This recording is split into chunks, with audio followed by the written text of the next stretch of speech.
Hi welcome to கணிதம் guide. இன்னைக்கு 10th மேக்ஸ்ல எடுத்துக்காட்டு 2.18 பார்க்க போறோம். ரெண்டு ஃப்ரெண்ட்ஸ் இருக்காங்க, கலா வாணின்னு. அதுல கலா வந்து சொல்றாங்க, இன்னைக்கு வந்து என்னோட பிறந்த நாள். வாணிட்ட கேட்காங்க, உன்னோட பிறந்த நாள் எப்போ அப்படின்னு சொல்லி. அதுக்கு வாணி வந்து என்ன சொல்றாங்கன்னா, இன்னைக்கு வந்து திங்கட்கிழமை, நான் என்னோட பிறந்த நாளை 75 நாளைக்கு முன்னாடி கொண்டாடினேன் அப்படின்னு சொல்லி சொல்றாங்க. அப்போ அவங்க வந்து எந்த கிழமையில பிறந்த நாள் கொண்டாடி இருப்பாங்க அப்படின்னு சொல்லி நம்ம கண்டுபிடிக்கணும். சரியா? ஃபர்ஸ்ட் நம்ம ஞாயிறு, திங்கள், செவ்வாய், புதன், வியாழன், வெள்ளி, சனி ஒவ்வொன்றையும் ஒவ்வொரு நம்பர்ல எடுத்துக்கிறோம், 0ல இருந்து 6 வரைக்கும். சரிங்களா? இப்ப பாருங்க,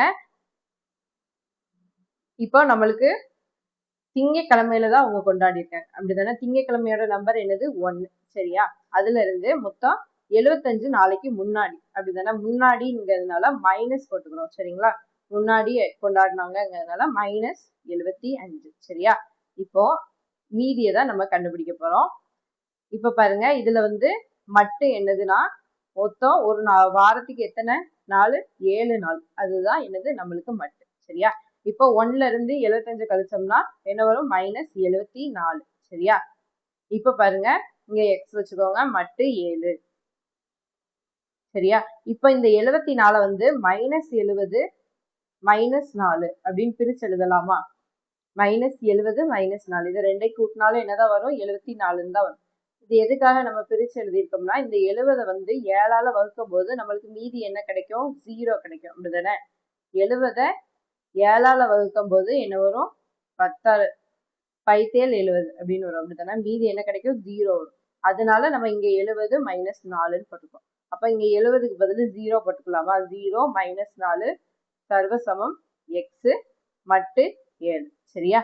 இப்ப பாருங்க, இந்த 0 இருக்க இடத்துல நம்ம வந்து வேற நம்பர் 7ஆல வகுப்படுற வேற நம்பர் போடலாம். ஏன்னா இங்க வந்து மைனஸ்ல இருக்கு, மைனஸ்ல இருக்கிறதுனால நம்ம கண்டுபிடிக்க முடியாது, அதனால பிளஸ்ல மாத்தணும். அதனால நம்ம வந்து 7 14 7ஆவது வைப்பதுல என்ன வரும்? 1 7 7 14 அப்படி எந்த நம்பர்னாலும் சரி போட்டு கண்டுபிடிக்கலாம். ஃபர்ஸ்ட் 7 போட்டு கண்டுபிடிங்க. 7 -4 போடலாமா? இங்க 0க்கு பதில் 7 போட்டுக்கோம். சரியா?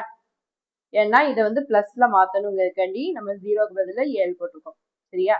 இப்ப பாருங்க, 7ல இருந்து 4 கழிச்சா என்னது? 3 வரும். அப்ப 3ங்கிறது நம்மளுக்கு எந்த கிழமை? 3ங்கிறது புதன்கிழமை, அப்படிதானே? அப்ப நம்மளுக்கு ஆன்சர் என்னது? புதன்கிழமைன்னு வரும். சப்போஸ் நீங்க 14 போட்டு கண்டுபிடிக்கிறதுனாலும் கண்டுபிடிக்கலாம். சரிங்களா? 14 போட்டு கண்டுபிடிங்க, என்ன வரும்? இங்க 0க்கு பதில் 14 போடுங்க. 14 -4 சர்வசமம் எக்ஸ் மட்டு 7. அப்போ 14ல இருந்து 4 கழிச்சோம்னா என்னது? 10 வரும், அப்படிதானே?